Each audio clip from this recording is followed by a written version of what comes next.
Bonjour et bienvenue sur l'actualité du jour du premier site d'information sur l'IA, à savoir iainfo.fr. Alors, imaginez un instant, et si votre navigateur web, celui que vous utilisez tous les jours, devenait votre assistant personnel? C'est la transformation assez folle que Google prépare pour Chrome. On va décortiquer ensemble cette révolution en s'appuyant sur l'analyse de Didier Taormina, publiée en octobre 2025 sur iainfo.fr. Le navigateur le plus utilisé au monde est sur le point de changer radicalement. Et ça concerne 3,45 milliards de personnes. C'est juste énorme. C'est un outil tellement omniprésent qu'il a forcément gagné un petit surnom au fil du temps. Oui, le mouchard préféré. C'est un peu dur, mais ça vient de sa réputation de grand collecteur de données. Et c'est justement là que tout devient intéressant. Parce que Google est en train d'y intégrer son intelligence artificielle la plus puissante, Gemini. Alors la grande question c'est: comment est-ce qu'on passe de l'espion à l'assistant? Allez, on plonge dans les coulisses de cette incroyable mutation. Chrome a évidemment beaucoup changé depuis son lancement en 2008. Mais là, attention, ce qui se prépare, ce n'est pas une simple mise à jour, non. C'est un vrai changement de nature, une redéfinition complète de la façon dont on interagit avec le web. Et le cœur de cette révolution, il est là, dans la barre d'adresse. L'ancienne barre de recherche devient ce qu'ils appellent le AI Mode. Fini le temps où on tapait juste des mots-clés. Maintenant, on va pouvoir discuter, lui poser des questions, lui demander de nous résumer une page ou même d'exécuter des actions pour nous. Et c'est ça la promesse, un web augmenté. Un web où le navigateur n'est plus juste un outil passif, mais un partenaire qui, en quelque sorte, anticipe nos besoins. Alors concrètement, ça ressemble à quoi cette fée IA au quotidien?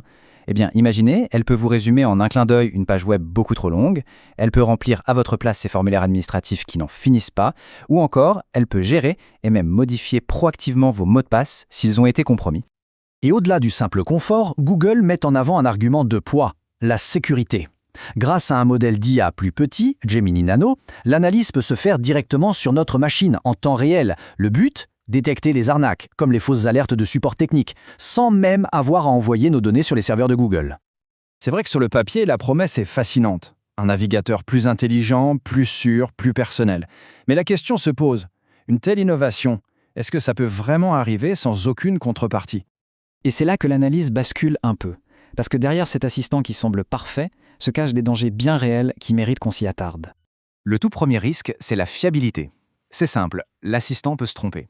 Pire, il peut carrément inventer des informations, créer des résumés complètement à côté de la plaque. Le risque de désinformation est donc bien réel. Et ce défi n'est pas le seul. On voit se dessiner 4 enjeux majeurs. D'abord, la fiabilité, on vient d'en parler. Ensuite, la vie privée. Forcément, pour être aussi efficace, l'IA a besoin d'analyser tout ce qu'on fait. Il y a aussi la question du monopole de Google qui devient encore plus puissant.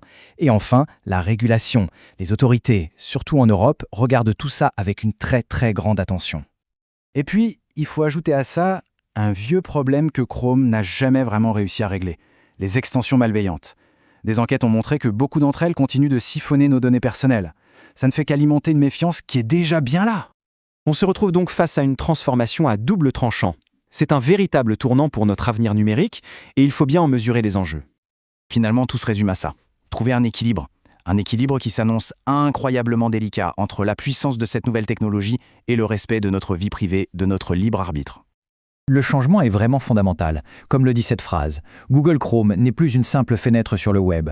Ça devient une plateforme qui agit, qui anticipe, qui interagit à notre place. Cette mutation profonde nous amène donc à une question essentielle pour notre avenir. Notre navigateur est-il en train de devenir notre meilleur partenaire de confiance ou le surveillant ultime de notre vie numérique? C'est la grande question sur laquelle on va tous devoir réfléchir.